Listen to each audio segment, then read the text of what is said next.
Hi, welcome to the Reds We See, where we talk about our favorite team, Toronto FC. I'm Dan, And I'm Corey.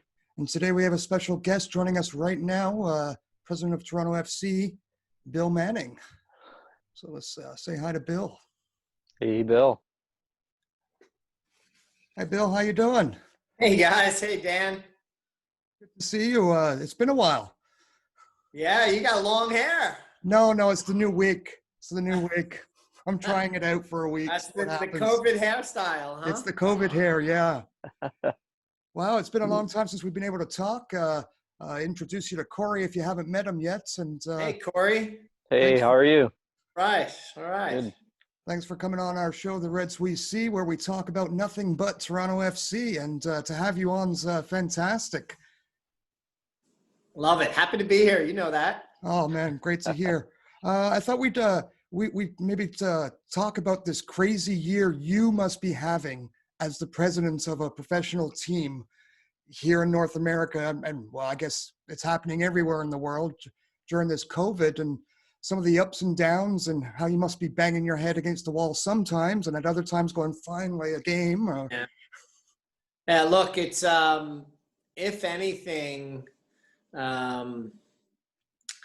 nothing is predictable, right? It's you really have to stay nimble, you have to be flexible, you have to be light on your feet, and understand that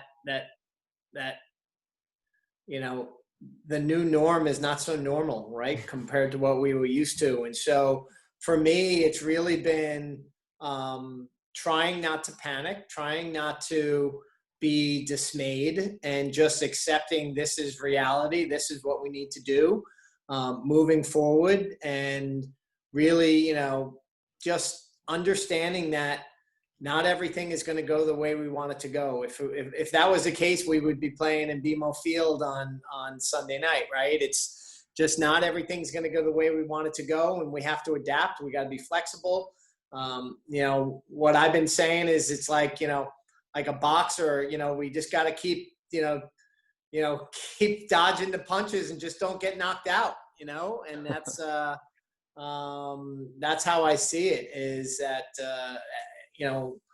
the world is throwing so much at us, and we just got to make sure that we stay on our feet, and we don't let it defeat us, and we come out of this stronger. And so I feel in a lot of ways TFC has really come together strongly during this period, and especially us and the other two Canadian teams.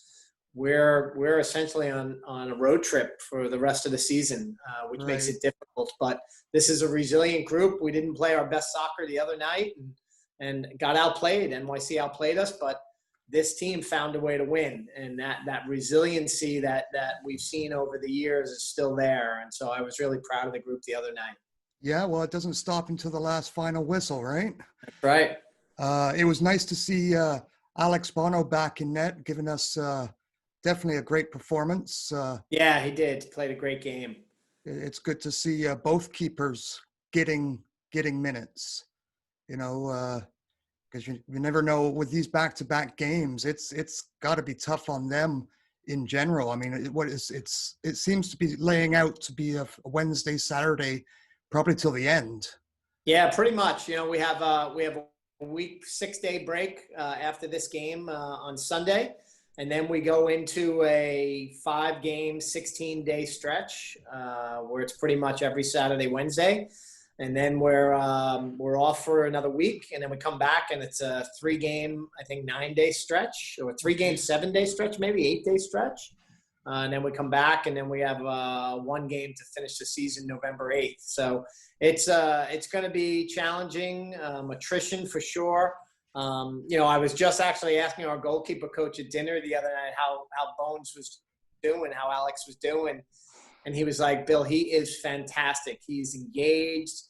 He's playing really well. His attitude has been fantastic. Sometimes when guys aren't playing, they get a little down, and, sometimes can be trouble within the team, and not at all with Alex. And sure enough, he got his chance and he delivered, and that, I always say it's always good when coaches have tough choices to make. That's a good problem to have. Yes. And over the last few years, we've had that at points where very good players don't see the field because we have other really good players on the field, and that competition, I think, has really helped us. And if you remember, Alex took it from Clint Irwin, Yeah. and Q kind of took it from Alex, and Alex is trying to take it back, and that's okay. That's good, healthy competition, and that's his second shutout because he had another shutout down in I think he played the New England game in Florida and got a shutout there as well. So I was really happy to see that. Yeah, he's doing good. 2 for 2 so far. Yeah. How is MLS helping? Are they helping? Obviously they are, but how are they dealing with your problems and the problems of Vancouver and Montreal, having that cross-border issue, which doesn't seem to be lifting anytime soon? So, I mean, you've now made a home in Hartford, and Yep. by the looks of it and sounds of it, they're treating you guys really well down there. Yeah, they are. They are. The league, I got to say, and I know a lot of the folks at the league a long time, they've been really good. They worked incredibly hard with us to try to convince the Canadian government to allow us to fly in and out for games. First we were trying to see if they would allow teams to fly in, play the game, and fly out, and that wasn't going to work. And so then we said, why don't we just fly to New York, play the game, fly right back, all within, probably 18 hours, if that, maybe even 12 hours.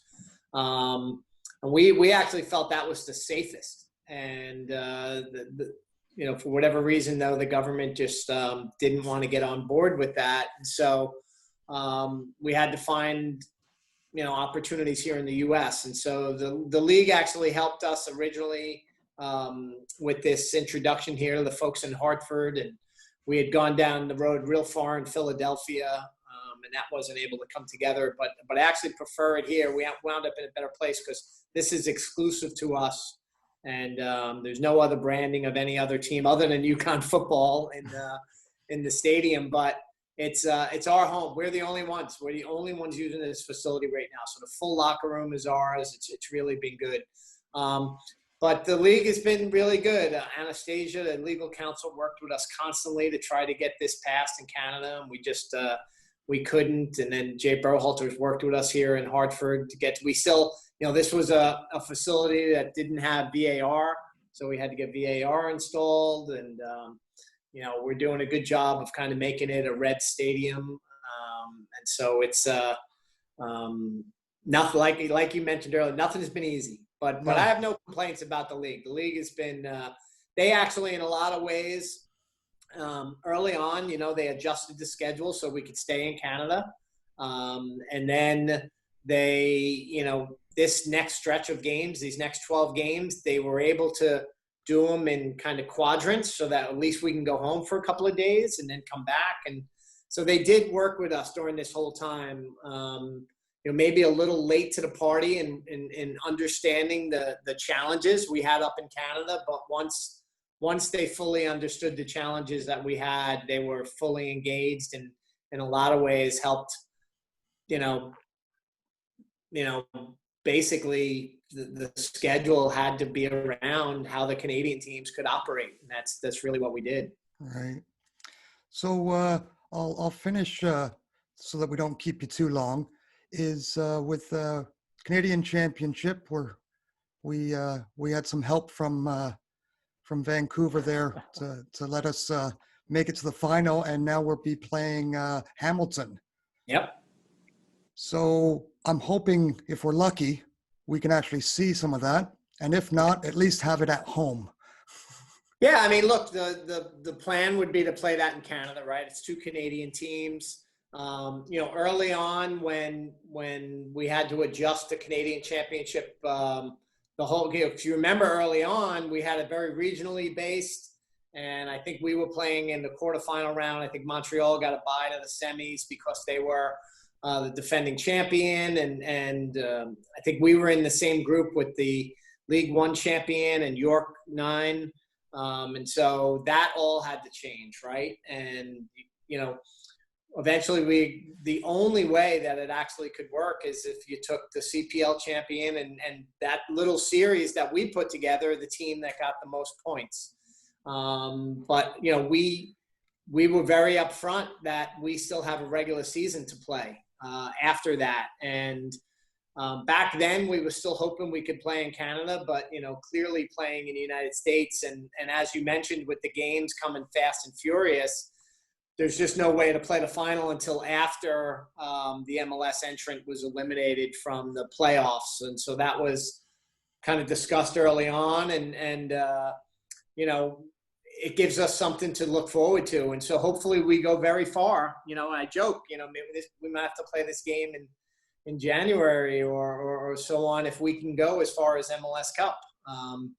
And then you have to come back to Canada. If there's still a quarantine, we'd have to obviously abide by that. Hopefully there's not, but if there is, and then a few weeks of training, and then hopefully we can come together on a date and a location. But look, we've played a lot of cold games in Toronto, so we know what that's all about, right? And you just look down in the NFL; they play games in January and February and December, and so. It's a really big game. It'll be the first Canadian championship involving teams from both leagues, and Hamilton is a couple hours from us, and so it's I think it's a special game, and hopefully we get an opportunity to get a good fan base that comes out if the government will allow us to have fans. These are all just so many things. It may be a game that's played behind closed doors, and so we'll see, but. I do know that certainly that game will and should be played in Canada, 100%. For sure. I'm excited about the fact that we're that much closer to get back to the CONCACAF Champions League, because that is just so much one more fun. step. Yeah, one more step. They're a good team. They've got a good coach in Bobby Shmirniotis, and they have a veteran team. They have an ex-player of ours, Mo Babuli, up front who did well for them. It's a game we're very confident about, but certainly not one to take lightly, because they're very well organized, and they're very disciplined. And so it's certainly a game on a bad day for us. They could beat us, and that's the thing, is that our guys are going to be hungry though, because they very much want to go back to CONCACAF. And so we're not, we still have one more step, and everybody knows that. And our guys are going to go into that game with chip on their shoulder, actually, because we want to win this game, and we want to go back to CONCACAF. So that is a game that hopefully, like I said, we get far in the playoffs, and hopefully can go to MLS Cup again. And then we go after that game, and then as we go into 2021, hopefully we can be ready for CONCACAF again. Because the last time we were in CONCACAF, we had that great run in 2018, but 2019 did not go the way we wanted, certainly. It's all good. It's all good. I just hope they make it back and do a nice run. Appreciate your time a lot, Bill. Hopefully get to go have a beer with you one day back at BMO Field sooner rather than later. Yeah, no, that would be good. So Corey, what was your job here? Just to look good. Thanks again, Bill. We'll talk to you soon. All right, enjoy. All right, guys, take care. You too. All right, that was President Bill Manning chatting with us. Very kind of him. Corey, It was good to hear him. You was you a little got called quiet out there. I was having a couple technical issues first, and then, okay, frozen screen. You just had the smile going on. yeah, that's it. The two of you are very engaged. All right, well, we'll be back after Saturday's match. Get back into our routine of telling you what we see from the Reds we see. So till next time, cheers.